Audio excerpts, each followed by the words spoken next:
There we go. My goodness.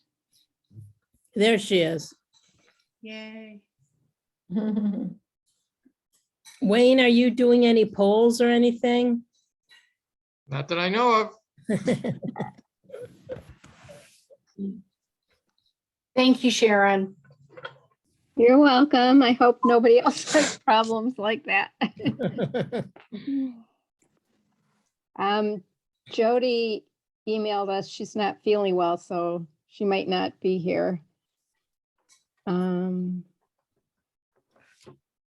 think we're just minus a couple of people. Floyd's not here. I know he was coming, and Rich Amons. Is Lynn? Rich is here. Yeah.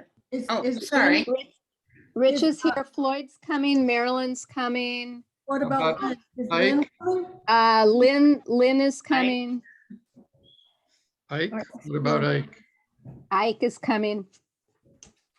Yeah, so at least 4 more. Okay. Um, Everybody have a nice Seder? Yes. What about you? We did.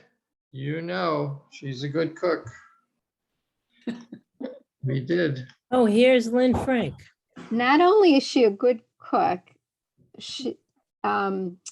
Wendy has great presentation. I mean, everything's like arranged beautifully and it's like a piece of art. Yes, she does a great job. Oh, Thank you. Did you guys realize I'm here? yes, Yeah, it doesn't bother us. it's okay. I'm not used to being spoken about in the third person. Well, that's the her part, the she, her, hers. That's the her. It's all true. Lynn Frank, I wanted to let you know that the gratitude, we got a thank you note. And it's a postcard and I'll just snip a picture and send it to you. Great. Thank you for taking all that, Lynn. That was a big box full. Oh, And it was lovely. good. And Amy, we got a thank you note from Beth Sanchez's mom, Pauline, for the Chesed Circle Pesach bag. Beautiful. Wait, her mom is Pearl, right? Beth's mom? Yeah. Or- Yeah, All right, so maybe I misread it. no, it's Paulette, I think. It's Paulette. It's Yeah, Paulette. That's her Paulette. name. Paula. My mom is Pauline. Yeah, Okay, it's Paulette. yes. Close enough. Hi, Rabbi. Hello. Good evening. We're a couple minutes past 7. Perhaps we should start, and if people join us in progress, I think that would be wonderful. You all received, courtesy of Sharon, an agenda for this evening. Our goal is to get this all done within an hour, and there've been a couple of quick additions to this agenda, but just the same, I think if we're focused, we can really do this. But before we do anything else, I'd like to invite Rabbi Ike to present the Devar, please. Thank you very much. And then just a few minutes so that we can get to the meat of the agenda, but we are in the middle of the holiday of Passover. And of course, one of the hallmarks of Passover is that we're supposed to imagine ourselves as if we were slaves that went forth from slavery into freedom. And that's a pretty excellent tool for helping us understand and empathize with others who are in need. But the other thing that I think is important to think about is that it's an opportunity for us to think about who are the pharaohs in our midst today, whether they're actual pharaohs, the real things that are happening in the world that keep us from moving forward, but also what, and they might not just be people, they might be things or even industries, that keep us in toil rather than moving forward. but there are also things that are in our own hearts and our own minds that sometimes we have to think about and examine, the things that hold us back, the things that keep us from becoming the people we're meant to be, that keep us from making the world that is into the world that ought to be. And so as we celebrate Passover, we look for the pharaohs in our own hearts, in our own minds, in our community, in our world, and strive to do what our ancient ancestors did, free ourselves from the bonds of slavery, free ourselves from what the status quo is, and make a new world, make a new community, make a beloved community. Can hear our son. May this be God's will. Amen. Amen. Thank you. Thank you. That was quite lovely. I appreciate your time on that. I think before we go much further, we should probably do rounds so that we're sure that everybody knows everyone. So what I'd like you to do is please introduce yourself and tell me your favorite thing about your Seder. How about that? I'm Linda Muskin, the co-chair of this committee, along with Sharon Stein. And my favorite thing was the fact that it was in person this year. Sharon, tell us. I'm Sharon Stein, and same as you. And we have a relative who was in California, lived in California for many years, and now he's here. And so he was at Seder. So that was nice to have him back. Amy. So mine was a little unusual. I made gefilte fish and everything before I left. And Ashley was in charge of the Seder this year. And I was in California with my son, and we had a Seder on the beach, just the three of us. Well, actually four, his girlfriend was there too. So we had a private little Seder with just us. It was quite lovely. He never gets us for holidays. So we had a good time.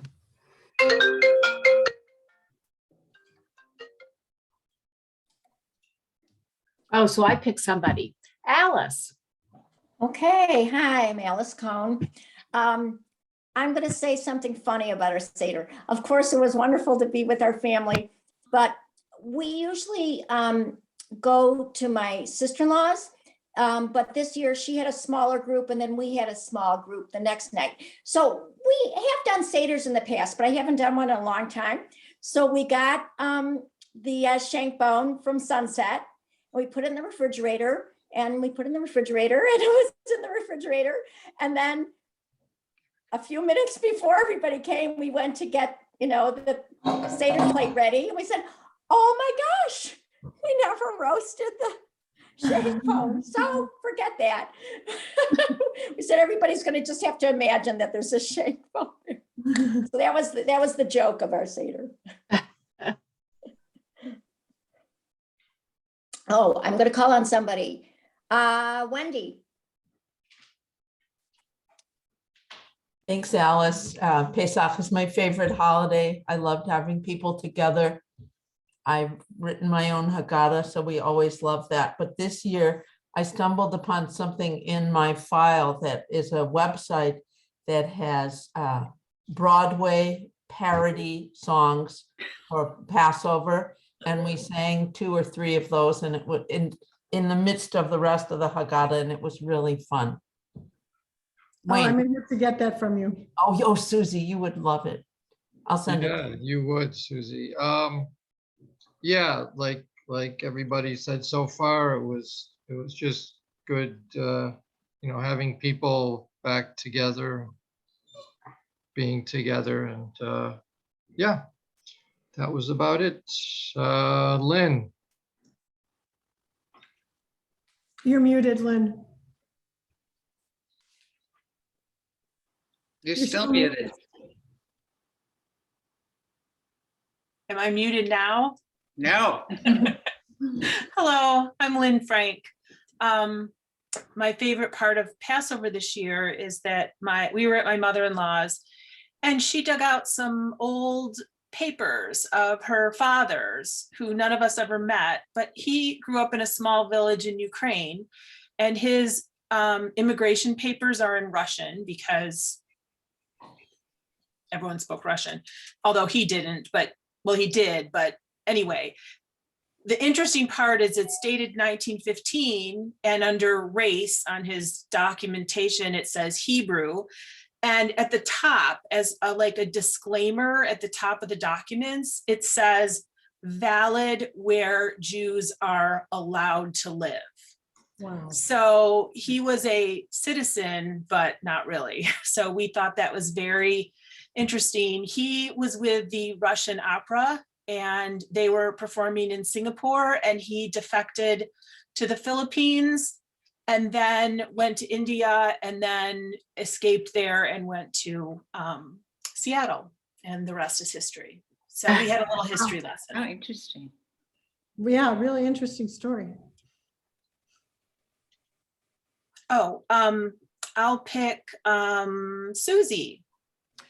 Okay, I'm Susie Mason, and again, also it was wonderful to all be able to be together in person, and I think it was really fun for me to have my nephews in particular. We have masks with the plagues, and they were very excited. One of them was lice, and the other one was another thing with an L. I can't think of what it was right now, but they were very, very excited to be those lovely plagues.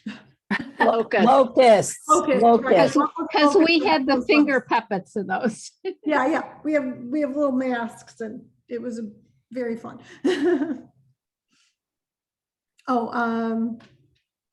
Floyd, have you gone? I would like to thank Rabbi Serrata for running the Seder that we attended. It was wonderful. And the best part was having my grandkids there. Oh, nice.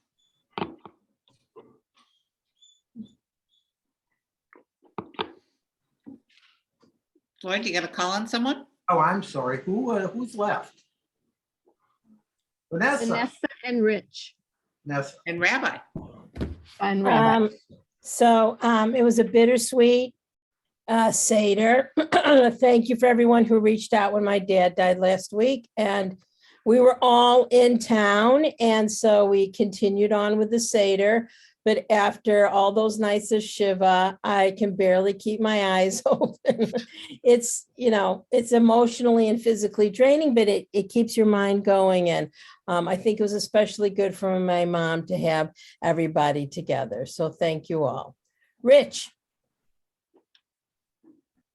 You're on mute, Rich.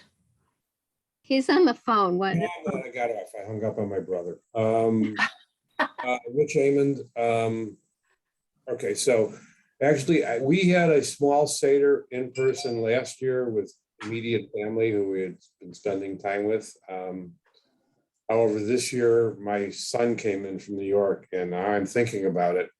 I can't remember the last time he attended a Seder at our house. So it could, so it was a long, long time ago. And, but it was great to see him and have him here.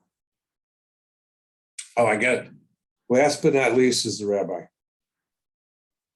Well, first of all, Floyd, you're welcome. It was a delight to have you, and I'm glad your family was there too. And we had about 30 some screens up for our Seder, but in our house, it was my who haven't been together in the same room for 6 years because of not just COVID, but just business and everything else. So it was great to have them and have their support while I was leading the Seder to help with the singing and the tech work and all that kind of stuff. It was great to have them. Hag Sameach, everybody. Hag Sameach. Thank you so much, everybody. That was great. We learned a lot. Yeah. We have an agenda that begins with reports, and not on the agenda, but this time we'll ask him to go first, is Wayne. He asked for the opportunity to speak for just a couple minutes. Wayne, talk to us, please. Okay, thank you, Linda. Yeah, so my role on the committee is to support the metrics. And I realized we had a lot of new people, and so you probably all don't know how we do that. So we actually have a tool where we track all the Tikkun Olam events, certainly ones that we sponsor, but also ones that are sponsored by other congregations or other groups like RAC or Lake County United.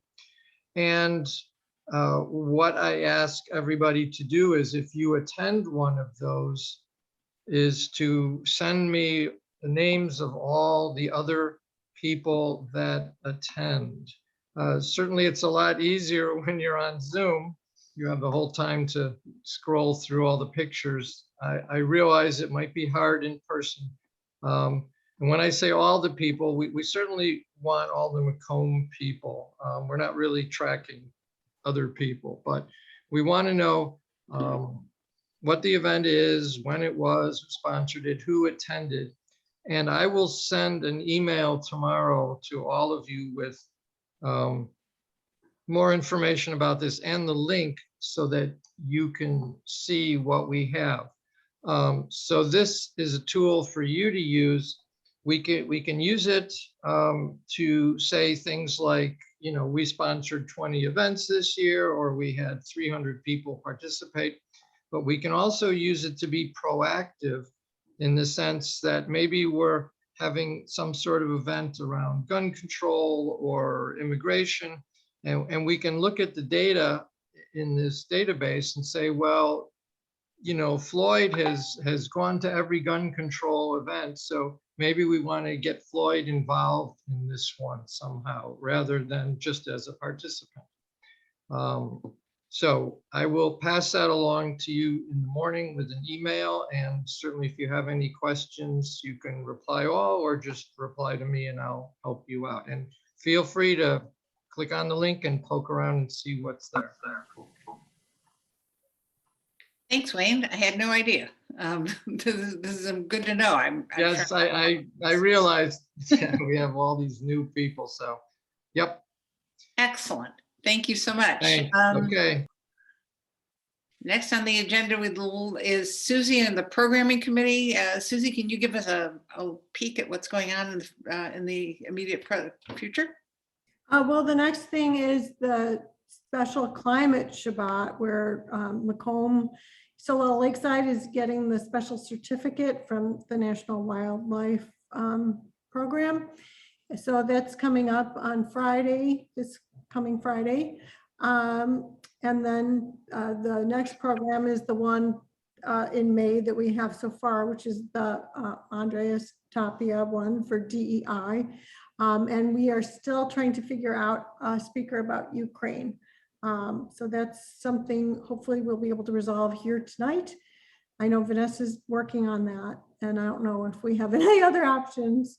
And then upcoming for June, we have a speaker lined up who can talk about Wear Orange, which is Moms Demand Action related. And we may have a separate speaker speak about Pride. I believe that Irma has connections to both Wear Orange and Pride, as I believe her son, who was murdered, was also gay. But anyway, that's about it from my end. Lynn, do you have anything to add?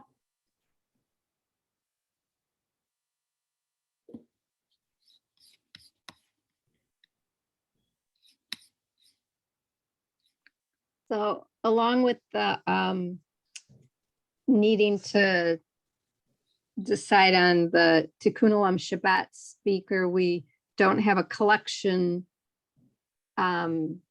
designated for May either. We had talked about when we set up the speaker on DEI as to what that would look like in terms of a collection. You know, maybe it's not a physical collection this time. Maybe it's, you know, a support of a group or a DEI initiative. Somebody mentioned asking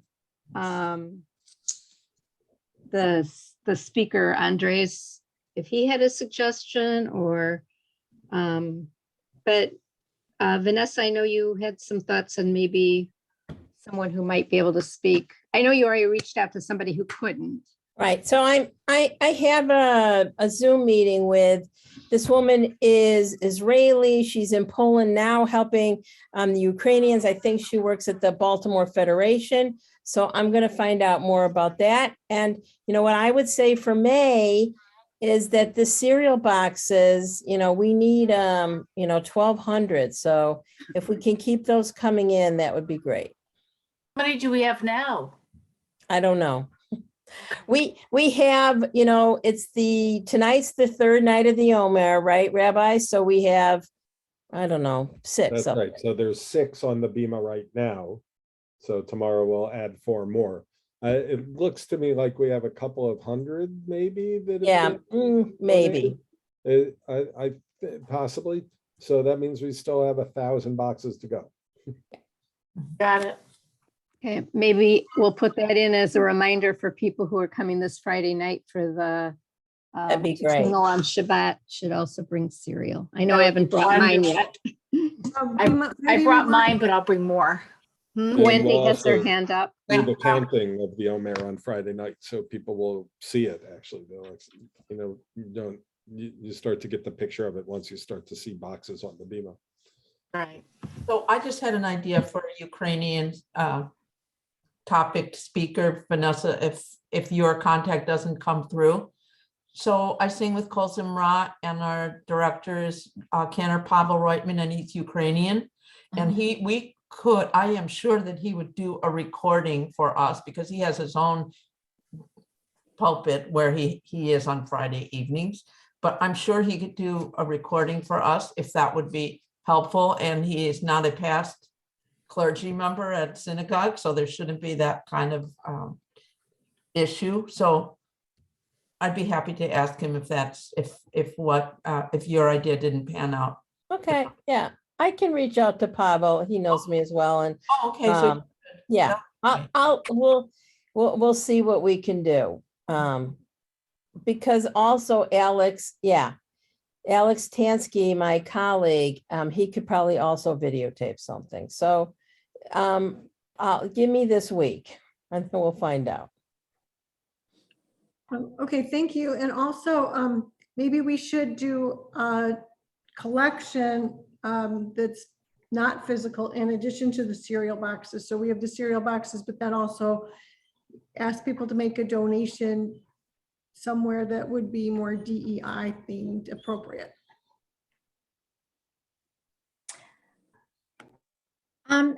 Just for someone who's not familiar, I don't know what DEI is.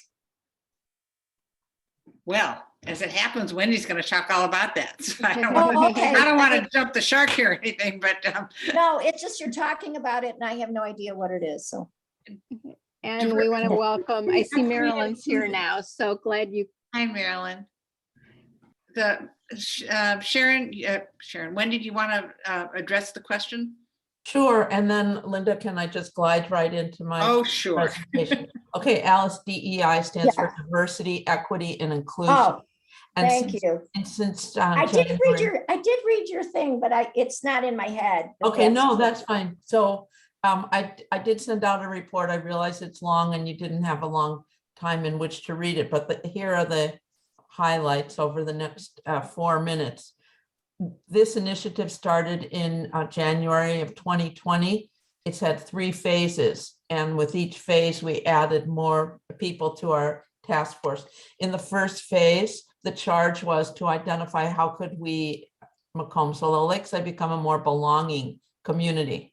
In this, we came up with recommendations. In the second phase, we added professional staff to the team and doubled the size of our team from 10 to 20. And the charge of that second phase that happened over last summer was to identify what it was that we were doing really well. And that comprised an entire article in the fall quarterly.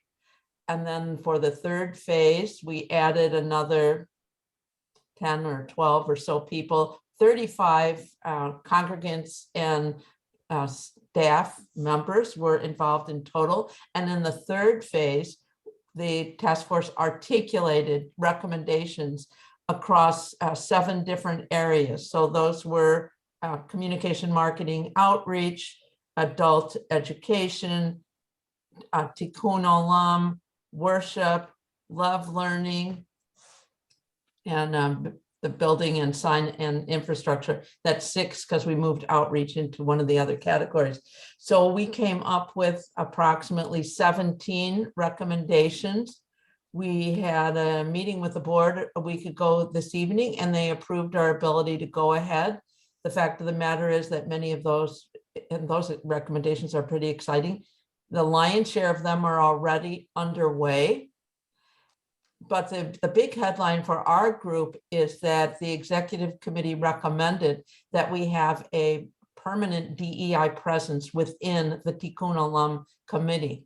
So what that means is that we will have a group of individuals who are focused on diversity, equity, and inclusion, whether it be providing a point of view to Susie and Lynn and Jody about programming, or being of support to Sharon and Rabbi who were in the Tikkun Olam circle, or there are just a number of things that we could do, because diversity, equity, and inclusion is a journey. It's not a destination. So even though we've been working at this for 2 years, it's not okay, now we're done.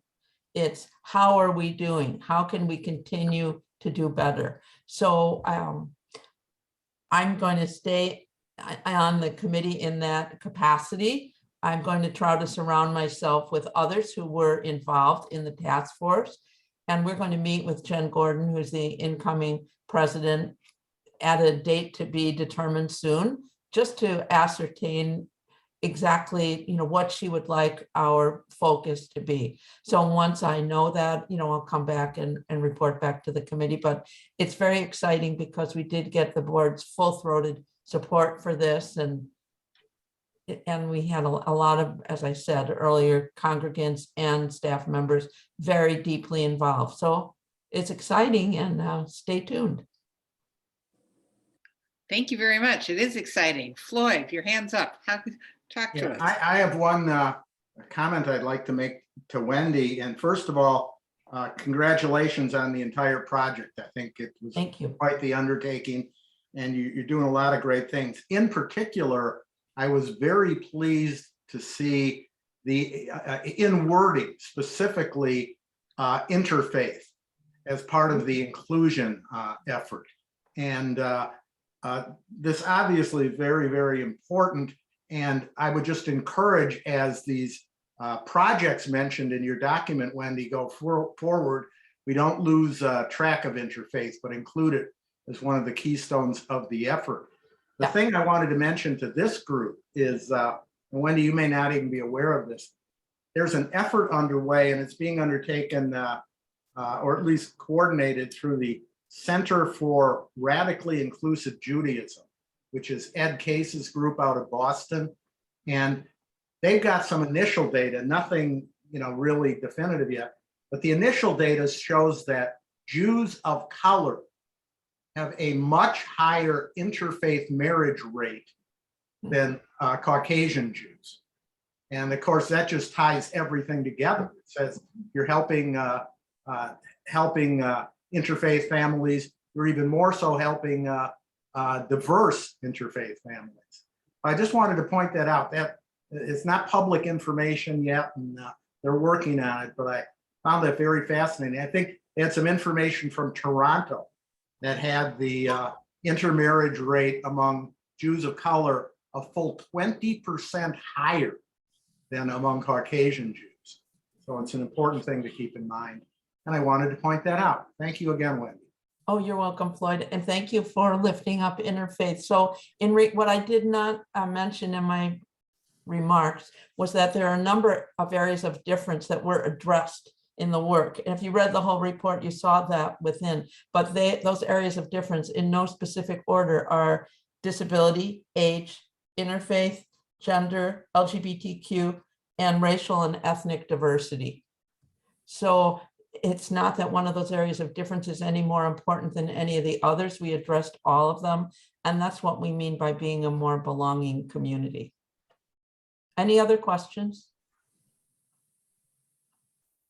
Back to you, Linda. Thank you very much. That was quite complete and very fast.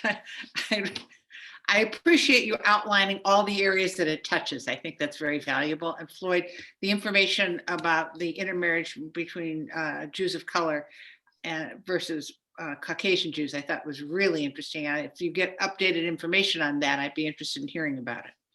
Certainly. Unless there are more questions about that, I think we should move ahead. Whoops, what happened there? And ask for an update from Amy and Marilyn on what's going on with the Hesed group. So Marilyn's there. Hi, Marilyn. Hi. So we did some Pesach bags. Vanessa identified congregants who really she felt in need of it. I think we had about 14.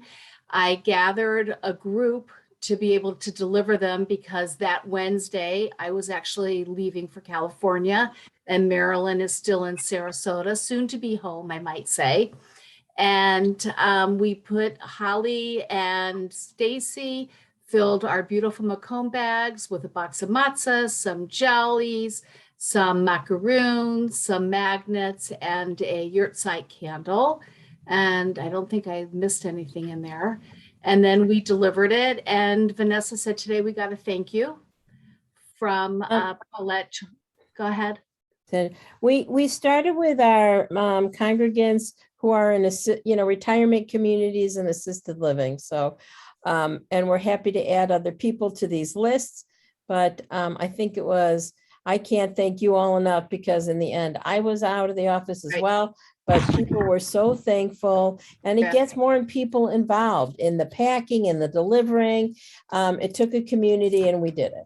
It was amazing how many people who I contacted were very happy to do it. And I turned to Andy because I was leaving town and Andy just took it over and she led it. So it turned out to be a wonderful project. Well done. Thank you. It sounds like it's a great idea. Vanessa, is this a list that we keep from one event to the other? I mean, do we go back to these same people at the high holidays and drop off stuff? So I put everything on the computer and we're happy to add to it, but I definitely think we should reach out at the high holy days. Other things that we put in there is we print out the quarterly, things that it may be harder for some of our older members to access. And so certainly at high holy day time, that's another time to put in a yahrzeit candle and all the information we have to give them. And then Wayne, I'll send to you the list, the PDF list of all the names. There were 2 that were highlighted that I was uncertain if they were still around, if they still received. I was unclear because I just got back late last night. Okay, thank you. That's great. Are there any other projects coming up, Amy, that we should know about? Amy? Go ahead, Marilyn, go ahead. Yes, when you talk about the yahrzeit candle, that reminds me, Vanessa sends to Amy and I the beginning of the month, the first yahrzeits of members who are thinking about their parents or family. And we give them the date of when the yahrzeit is and when to light the candle. And we've been making those calls. Amy and I have been sharing the list. As well as there's been calls, I've made several.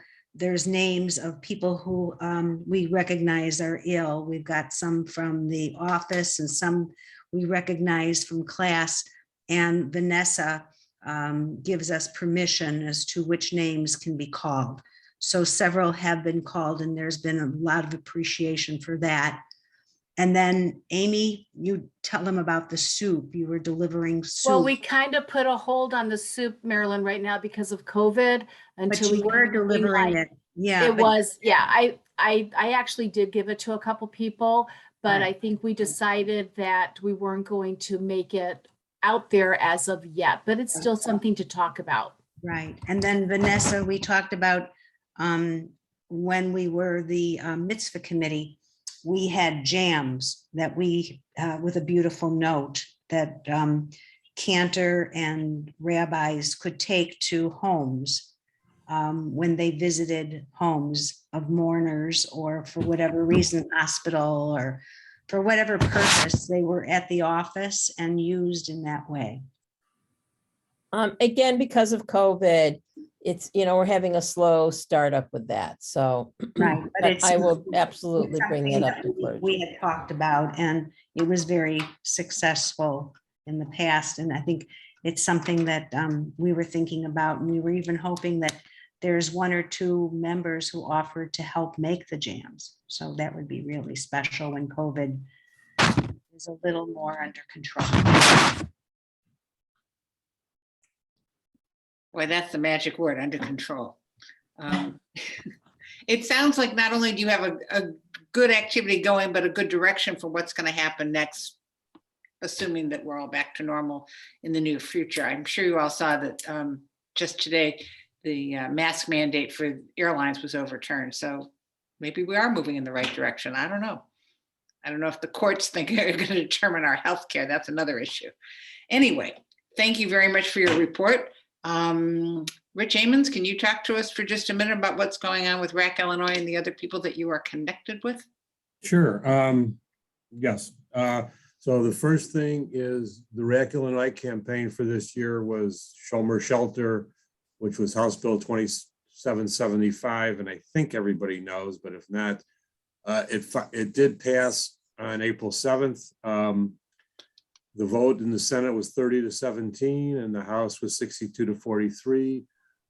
And I tried to look at the list, and not familiar with all the names other than my local representatives, but it appears that everybody that would have been on our contact list voted accordingly. We had some good success with, in particular, Julie Morrison, who was on the fence when this campaign started. I am going to set up a meeting with Julie, probably sometime in May, just to formally thank her and see what issues are pending. So, and there'll be a notice going out on that. There was a follow-up from last year's campaign, which was a Pretrial Fairness Act.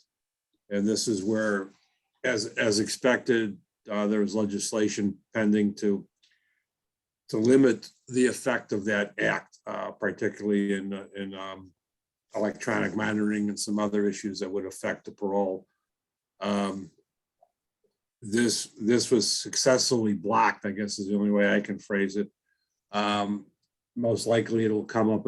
So the bill is this bill, which we would have opposed, did not pass, but it was not formally voted on. So it's possibly going to come back up in the veto session in November. So just something to be aware of.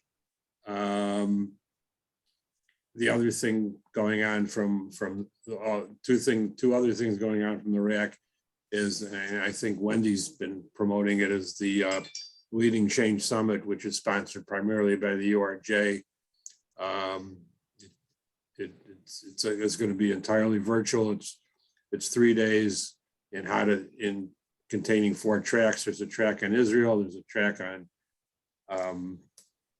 I think, temple administration. I'm not sure. There's one on social justice, how to be involved in social justice. And of course, I forgot what the fourth one was. When I get done, I'll put the link to, if those who have not registered for the summit would like to register. It's 3 days, May 1st through the 3rd. It's primarily every afternoon, Sunday, Monday, and Tuesday afternoons. The other thing from the RAC is their next big campaign is going to be a civic engagement campaign, which was similar to the one we did 2 years ago. Thank you, Wendy. That's why I didn't know what it was, because I'm not invited. So that's fine. I knew I ignored one of them. I tried the other choice. Yeah, and it's which is going to be formally launched on May 17th, but it'll take us through the election period. First, we're going to have to find leaders. The leaders are going to build their teams and reach out to individual students. It'll be very, very similar to what we did last year. I am not suggesting it. The people we worked with 2 years ago was return our vote. you know, the only state they're working right now is Georgia in the primaries, and it's a very limited time to get postcards out and written, I feel. I mean, we can look into it more, but they have to be done like the first or second week of May. So I think we should just stay tuned for the May 17th event. The last thing that I think I have, and I think some of you might be aware of it, is Wednesday, there's a, through cooperation with Dayenu, the Jewish Youth Climate Movement, who the Green Team sponsored a meeting with, I think, last Tuesday, the Shalom Center, and then locally through the North Shore organizing team of JCUA and also other congregations in the North Shore were protesting Chase Bank's funding of fossil fuels. We're going to meet in Evanston at Fountain Square on April at 4:30, and then deliver a letter to the bank. Most of the activity will stay at Fountain Square so as not to disrupt the private property of the bank. Rabbi Ike has agreed to speak at the event, so I don't know if I'll put the link to that also in the chat when I'm done. And I think that's it. And if Floyd has a question, go. Yes. Yeah, a couple things. First of all, let me just re-emphasize what Rich was saying about the URJ Summit, this 3-day virtual meeting. The social justice track is so good. If you attend it, you're going to learn so much and get such a great feeling for what's going on. So I just encourage everyone in this group to attend if you can. Now it costs $180. Normally when it's in person, it can cost $1,000 with travel and everything. So the $180 does go to charity, but you learn so much. Just if you can at all attend, I would encourage it. And the second thing I feel compelled to mention, and I just want to mention it because this group should know it.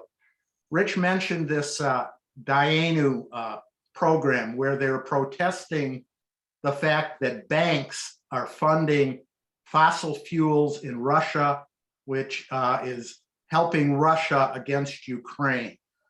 This same topic was mentioned at the Green Committee meeting 2 weeks ago that I attended. So this is a movement to protest the banks funding this. What I wanted to tell this group is that actually right now, our synagogue, Macomb Solel Lakeside, is also helping to fund fossil fuel companies in Russia.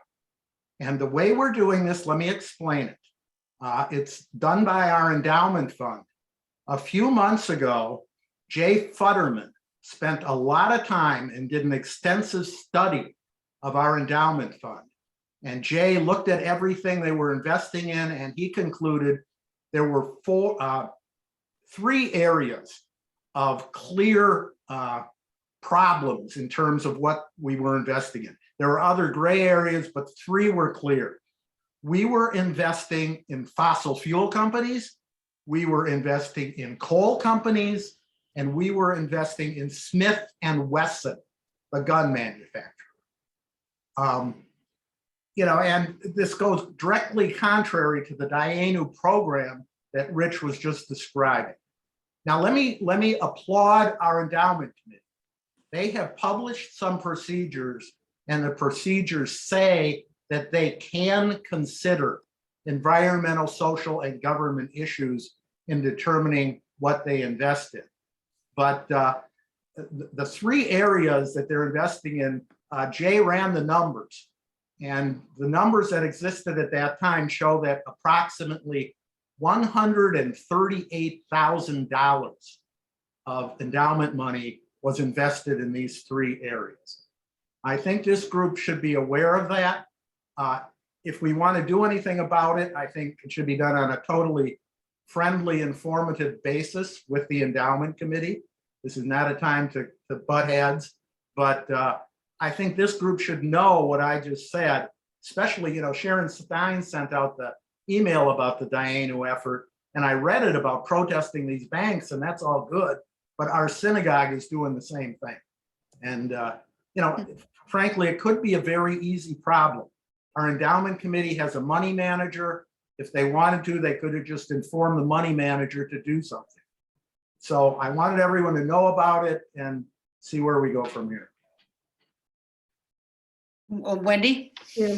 Well, maybe Linda and Sharon, on behalf of the Tikkun Olam Committee, you could craft some kind of email to the endowment, whoever the endowment fund chairperson is, or even meet with the endowment fund chairperson and articulate, you know, how the Green Committee is under our umbrella, et cetera, and we just want to lend our support to what they heard from Jay or something, because I think we should be aligned.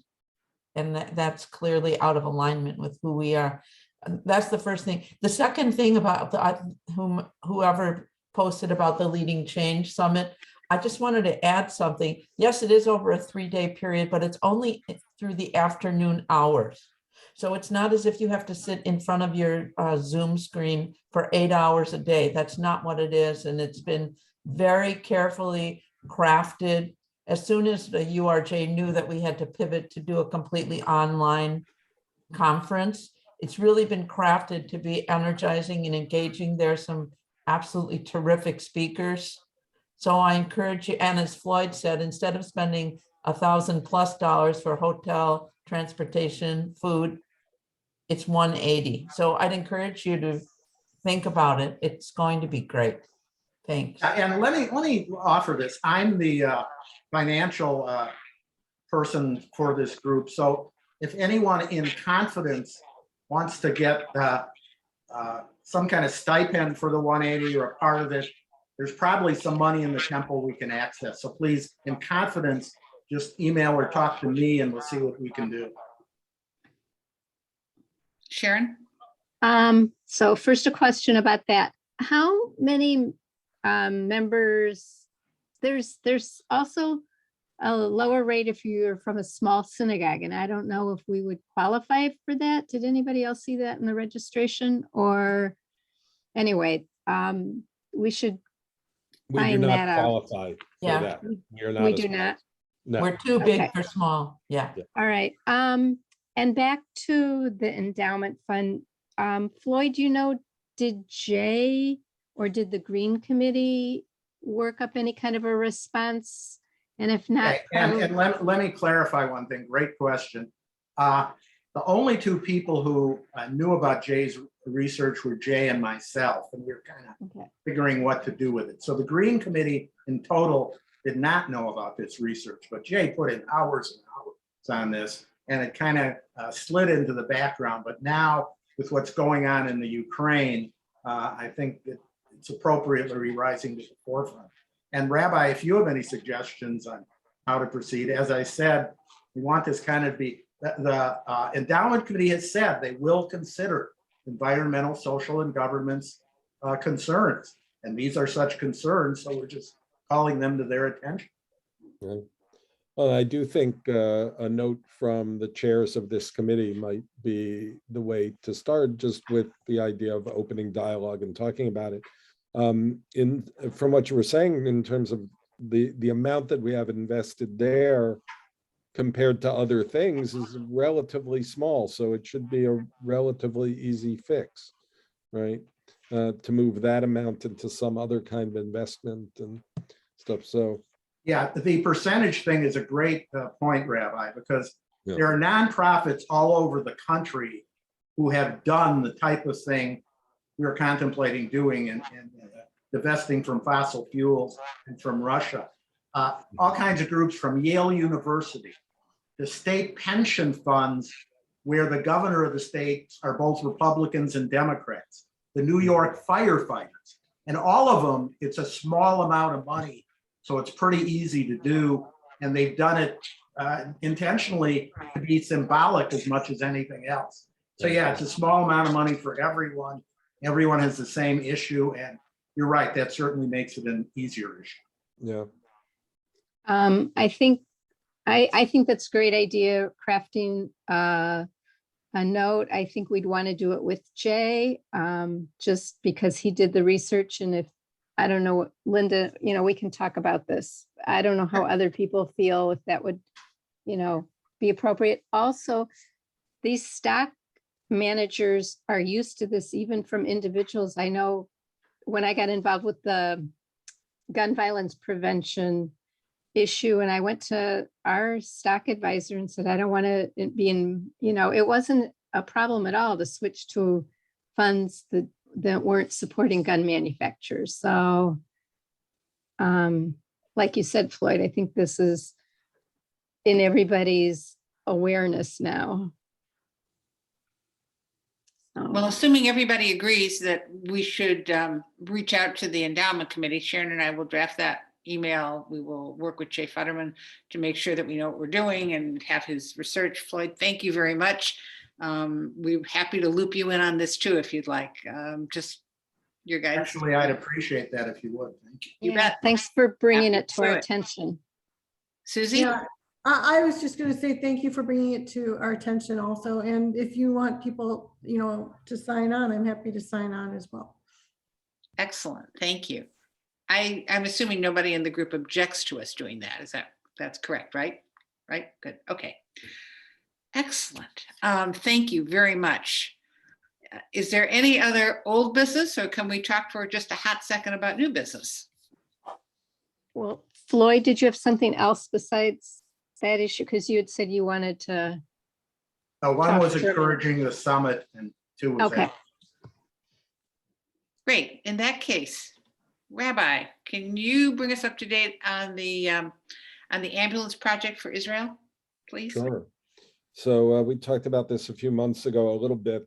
So we were approached by Magen David Adom after our Tzedakah fair last year, and no congregation has sponsored an ambulance up here in more than 2 decades.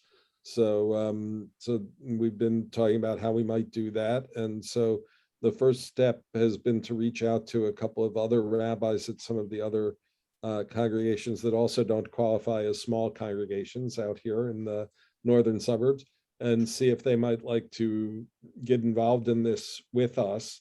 And so I have asks out to half a dozen of my colleagues. I heard back from 3 right away that they're interested.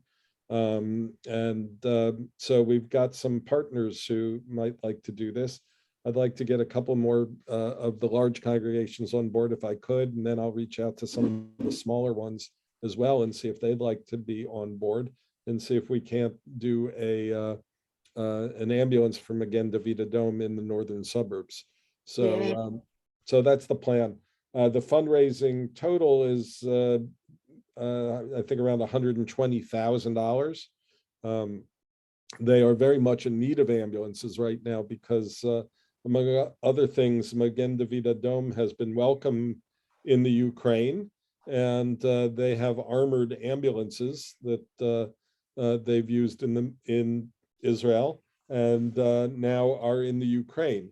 So they also have some ambulances that had to be decommissioned during the epidemic. I don't remember exactly why, but some things happen to ambulances over time, and they need to be retired, and others need to take their place.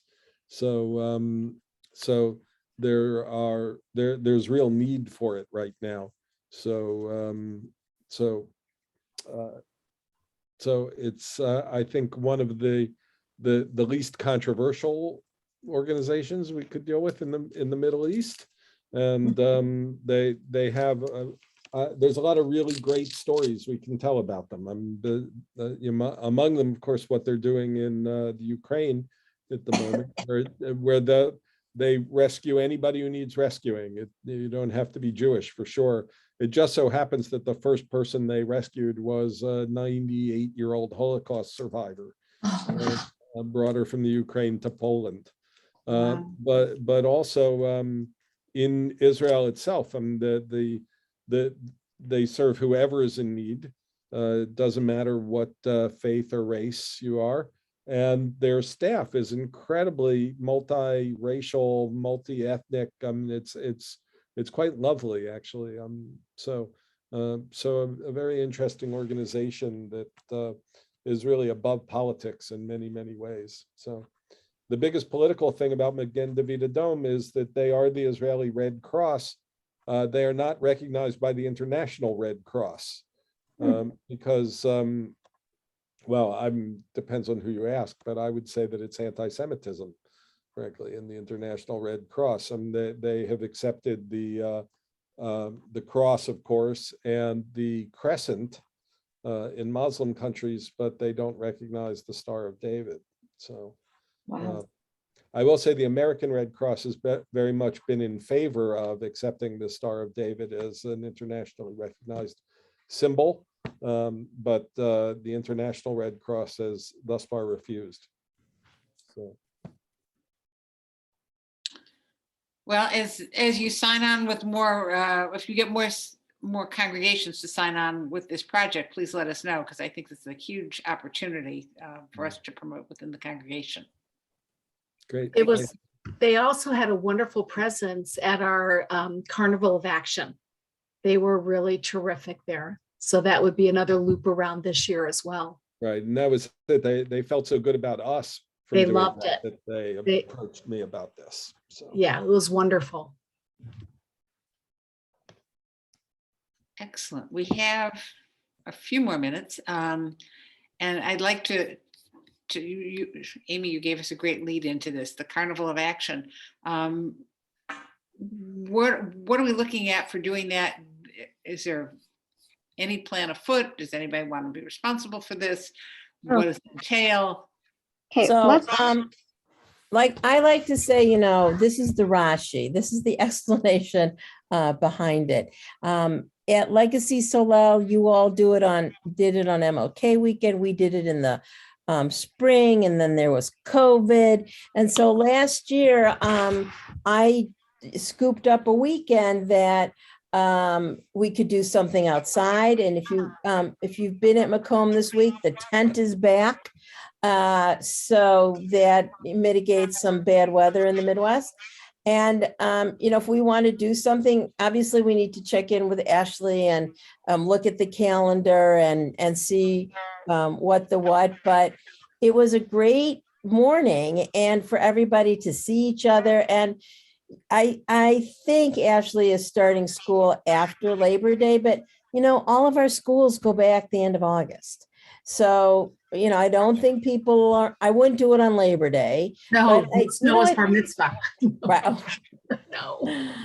Well, then we'll invite all the guests to that. Here's your party, Noah. Ashley's son. So, I just think that it opens up some, it's just a great bonding thing if we have it outside.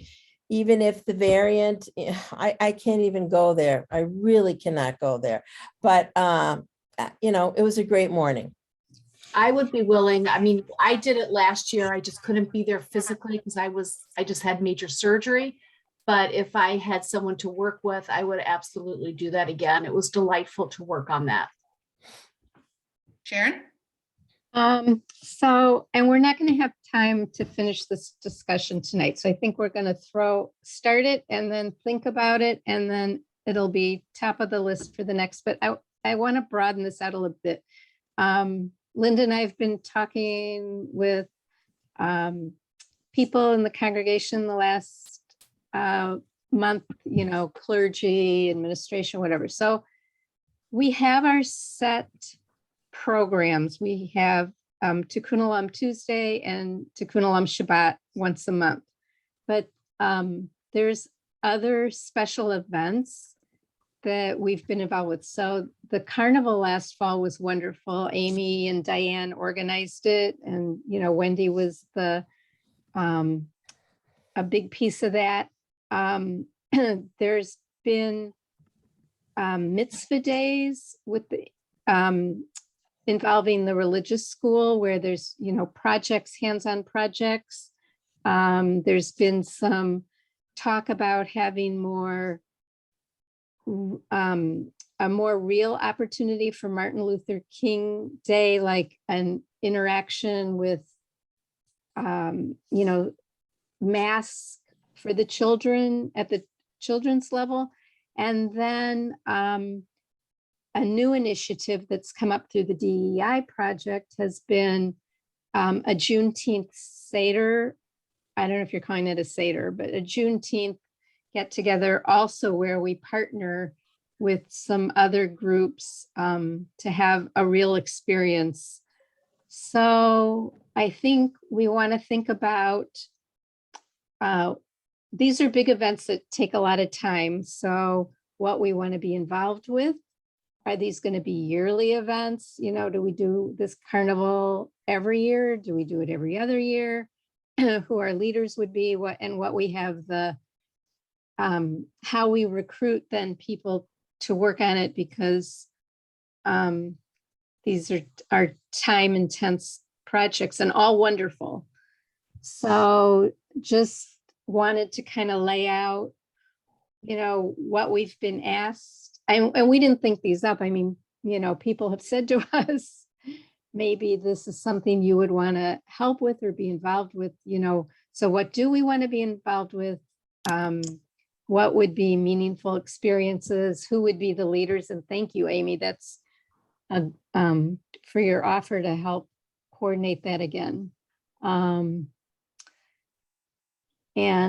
I think that, you know, if we can think about these activities, if you have questions about what they are, you know, we can maybe lay out what they look like if you weren't here for the carnival in the fall, or you haven't, you know, it's been a couple years since we've been able to do Mitzvah Day.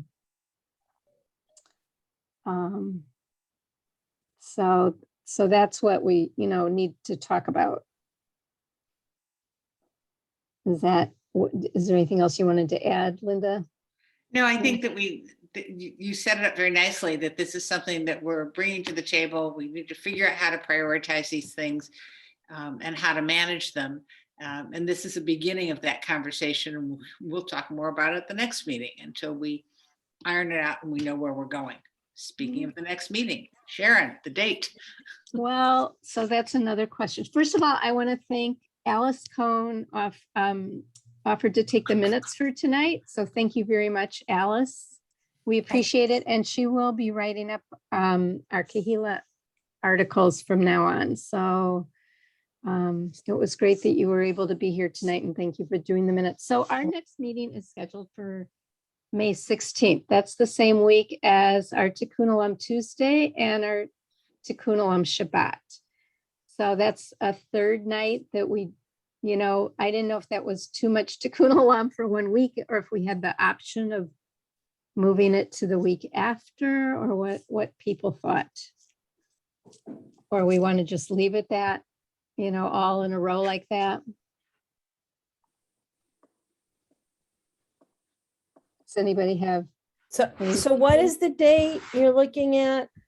Well, the meetings were set up For Tuesday, right? No, Monday, Monday. our Monday night meetings like this. The once a month meeting is, our next meeting scheduled for May 16th.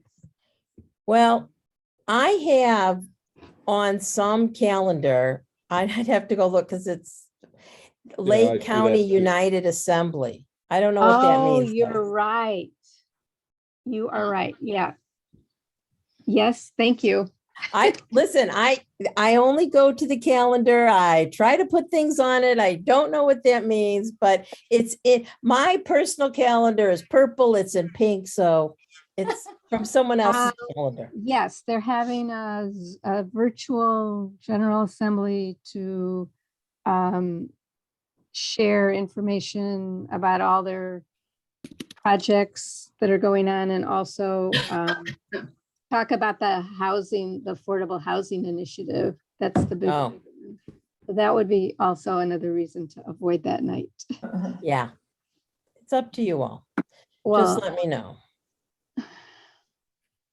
are people free the next Monday night? Is anything scheduled? Is with the synagogue, anything with scheduled for the Macomb? 23rd? Yeah, Isn't Wendy. Monday night? Oh, that's the Monday before Memorial Day, right? Yes, I looked. That's Yes. There's Memorial Day- nothing on the Macomb calendar Okay. yet. Well, if nobody has an objection, then I would suggest we move it to the 23rd. That's fine with me. Okay. Can you put that on the calendar, I'm- Vanessa? Thank I'm you. putting it on as we speak. And thank you for reminding me about, yeah. Because I Let's know see I gave here. you that date. Promptly forgot. Well, guys, unless there's more business to attend to, I'd like to thank you all for the work you're doing. It's just huge. Rich, yes. You're I muted. can't hear you. I was waving good night. Oh, good night. Thank you all. Good Good night. night, good night. Wayne, you got what I sent you? I emailed you the list. You're on mute. I'll check and see. Let me. Okay. All right. All right. Good night, all. Good Bye-bye. night. Hi,